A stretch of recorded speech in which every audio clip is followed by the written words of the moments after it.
Vamos para a nossa entrevista do dia, que é o seguinte, pessoal, você que está acompanhando nossa transmissão ao vivo pelo YouTube também, participe conosco, deixe seu comentário, pega seu zap, fica pertinho aqui de mim do Tribuna Amanhã, envie sua pergunta, a gente vai trazer um alerta de saúde. A gente vai falar que doenças que a gente costumava associar ao envelhecimento estão aparecendo cada vez mais cedo. Infarto, AVC, hipertensão, Alzheimer, Parkinson, diabetes têm se tornado frequentes entre jovens, até adolescentes às vezes são diagnosticados, tá?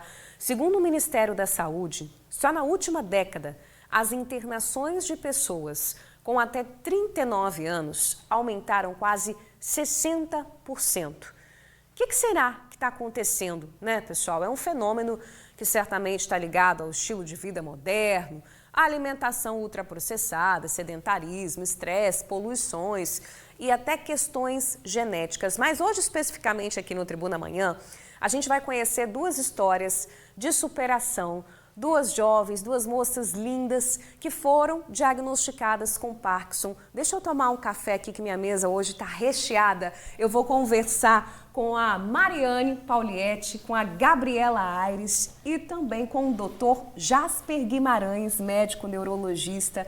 Pessoal, bem-vindos. Que bom que vocês estão aqui. Bom dia para vocês. Obrigado, bom dia. Bom dia. Bom dia. Deixa eu começar, então, conhecendo a história, né, doutor Jasper, das meninas e para quem está em casa também. Deixa eu começar, então, com a Mariana. Vou aqui pela ordem da mesa. Mari, conta pra gente quando que veio o seu diagnóstico de Parkinson e como é que foi esse processo do diagnóstico? Então, aos 31 anos eu fui diagnosticada. Foi um processo um pouco longo, porque eu não tinha tantos sintomas, eu tinha apenas um tremor na mão. E com o tempo foi progredindo para uma rigidez no braço esquerdo. E eu passei por vários médicos. E eles ficam um pouco inseguros de dar o diagnóstico. Então, e não tem exame específico, assim, pelo que eu entendi, né? Por eliminação, fizemos um teste clínico, né, doutor? Exato. E já logo de cara foi eliminado o Parkinson. É mesmo, logo no início. E foi passando o tempo e 1 ano e meio depois eu recebi o diagnóstico de doença de Parkinson precoce. E hoje eu tenho 37 anos. Caramba, e como é que foi? Você tinha algum histórico na família, Mari? Não, nenhum. Ninguém. Até hoje, só eu.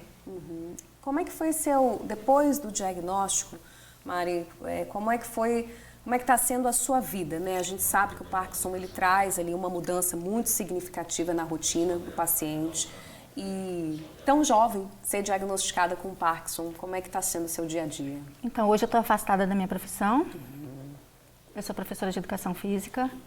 E eu comecei a praticar muitos exercícios físicos, porque eu sei que é importante. Eu estou um pouco nervosa. Fica tranquila. Enquanto você está falando, Mari, deixa eu pedir para o pessoal ir aos poucos colocando aí. A Mari falou que é professora de educação física. Isso. E ela criou, gente, um Instagram Dopaminados. Ela dá um show de exercício, corre, participa de corridas, tá aí sempre ativa. A gente já vai colocar os apoios aí, a gente tem imagens da Mari, ela compartilha esse dia a dia dela nas redes sociais e daqui a pouco a Mari fala pra gente também da importância da gente exercitar o corpo, do exercício físico no seu dia a dia, né, Mari? Tenho certeza que só faz bem, né, pra você. Faz, eu sou uma pessoa que gosta de fazer exercícios físicos, só que esse assunto acaba mexendo um pouco e por isso que mexeu, mas é muito importante eu falar sobre isso. Com certeza. Eu vim com todo prazer para essa conversa e vai ser muito bom falar sobre a minha vida. Com certeza. Até para conscientizar quem está em casa, né? Ainda há muito estigma, né, doutor Jasper? Sobre a doença. Olha lá, Mari, gente, subindo rampa, descendo rampa, colocando tênis ali. Que incrível, Mari. Que incrível a gente ver você ativa assim. Bacana. Exatamente, porque quando eu levanto da minha cama, a primeira coisa que eu quero fazer é me exercitar, porque eu sei quanto o movimento mexe tanto com o nosso emocional, com a mente e libera a dopamina, que é o que eu preciso para me... Ai, gente. Para ficar bem, né, ao longo do dia. Agora, deixa eu perguntar para a Gabi também, Gabi, que tem uma super empresa, faz um sucesso danado. Gabi vai explicar pra gente a profissão dela. Como é que foi seu diagnóstico, Gabi, também, tão nova, tão cedo? E como é que está sendo? A mesma coisa que a Mari, né? Bom dia para todos. Foi muito pesquisado na época. Eu passei por diversos médicos. Eu fui diagnosticada com várias outras doenças, como transtorno de ansiedade generalizado. Olha. E até remédio para esquizofrenia eu tomei. É mesmo? Sim. Foi muito difícil chegar ao diagnóstico porque eu tinha 26 anos na época. Muito jovem. E não tinha caso de Parkinson na família, não tinha... Por quê, assim? Eu só sofri de uma ansiedade muito forte na adolescência, né? E isso pode talvez até ter gerado um gatilho, assim, alguma coisa no sentido, mas foi muito parecido com o da Mari, assim, mesma coisa. Perfeito. E a questão, a gente sempre procura dopamina, igual ela fala, né? Só que a dopamina é um hormônio que o doutor vai explicar melhor, que leva a gente a ter vontade para fazer as coisas, entendeu? Então, é um momento muito difícil para a gente, porque a gente não tem ânimo, a gente não tem... A gente vive uma vida apática, assim, antes do diagnóstico. Então, o diagnóstico é muito, muito necessário e bom. É bom. Quando eu escutei você tem Parkinson, eu falei, nossa, que alívio. Porque você estava... É um alívio. Eu estava perdida. Sem norte, né? Sem norte. É muito bom, assim, porque a gente começa a medicar, a gente vê que tem perspectiva de vida, tem perspectiva de futuro, né? Perfeito. Isso que muita gente corta na gente, assim. Você faz tudo agora, a ansiedade só piora, né? Lógico, com certeza. Doutor, quando a gente vê duas moças jovens, assim, diagnosticadas com Parkinson, o que isso representa para a medicina? O que a gente pode falar sobre esse diagnóstico tão cedo? Certo. Isso, antes de tudo, é uma grande vitória, um grande avanço, apesar que elas tenham feito esse caminho difícil, né, com diagnósticos equivocados, mas é um diagnóstico que não é simples. Mas o que eu chamo a atenção para os neurologistas gerais, médicos, né, é que não precisa ter uma história genética necessariamente associada. A pessoa pode ser o primeiro caso da mutação genética. Então, assim, se não tenho ninguém com Parkinson na minha família, por que comecei com os sintomas assim tão cedo? Sim. Esqueça isso, ela pode ser o primeiro caso da mutação genética, se houver a mutação presente, porque a ausência dessa mutação não inviabiliza o diagnóstico da doença de Parkinson. O que tem que ficar bem claro é que o diagnóstico da doença de Parkinson, especialmente em jovens, é essencialmente clínico. É a conversa do médico, é o exame físico. Tem um dado no exame físico que eu acho válido ressaltar aqui, que é a presença de distonias desde o começo do quadro. Que é isso, né? Que é distonia? Distonias são contrações dolorosas, movimentos de torção muscular, incapacitantes, que geralmente começam nos membros inferiores, perna e pé. Então, isso é um pulo do gato, é uma pista, mas volto a repetir. Se o paciente tem sintomas de doença de Parkinson, e eu acho que o grande erro, talvez o grande erro diagnóstico é não se pensar que pode ser doença de Parkinson, né? Porque esses pacientes sofrem porque eles vagam com transtornos como diagnósticos de ansiedade. A Gabi falou, ela chegou a tomar ela é um remédio grande para exemplo, a esquizofrenia, Gabriela, né? Como ansiedade, como outros distúrbios do humor, como se fosse um transtorno funcional, não é? Que é um termo elegante para falar que a pessoa está simulando aqueles sintomas, né? Mas eu estou tentando ser o mais simples possível aqui, tá bom, no meu linguajar. Então, assim, precisa-se... O primeiro passo para o diagnóstico em tempo adequado é suspeitar da doença. E o especialista em distúrbio do movimento e o neurologista, de forma geral, tem que estar preparado para isso. Perfeito. Doutor, a gente falou também dos hábitos de vida. A gente está falando aqui especificamente do Parkinson, mas mais jovens também estão sendo diagnosticados com outras doenças, AVC, diabetes. A gente pode associar esses diagnósticos precoces a estilo de vida? Por exemplo, alimentação ultraprocessada, sedentarismo, ou não há essa relação? Nós podemos e devemos associar, sim, mas o principal fator para essas doenças que antigamente acometiam, entre aspas, idosos, essencialmente, hoje não mais, é que elas estão sendo reconhecidas antes, porque hoje nós temos mais recursos diagnósticos, a gente tem mais, ainda que seja escasso, o acesso a um médico é maior, então as doenças estão sendo mais reconhecidas. Isso não deixa, isso não faz menos importante o estilo de vida atual, que é um estilo sedentário, com alteração do sono, isso é importantíssimo. Os hábitos alimentares, nós ingerimos ultraprocessados, querendo ou não, é difícil fazer uma alimentação completamente livre deles, né? Cada vez mais cedo, as crianças hoje já estão começando. Exato. Né? E, infelizmente, no nosso meio, a gente tem que ressaltar ainda a presença de pesticidas, solventes e organofosforados utilizados em lavouras. Isso, infelizmente, não é raro nos dias atuais. Perfeito. Meninas, eu queria saber de vocês como é que é o dia a dia de vocês hoje, na prática, com as limitações que o Parkinson trouxe presente na vida de vocês, mas a gente vê que vocês são super ativas, trabalham, estão aí, mas eu queria que vocês compartilhassem com quem está em casa. E até para tirar essa questão do estigma que há sobre a doença e muito preconceito também, né? Muito preconceito. A gente sofre muito preconceito, mas a gente vai se adaptando, né?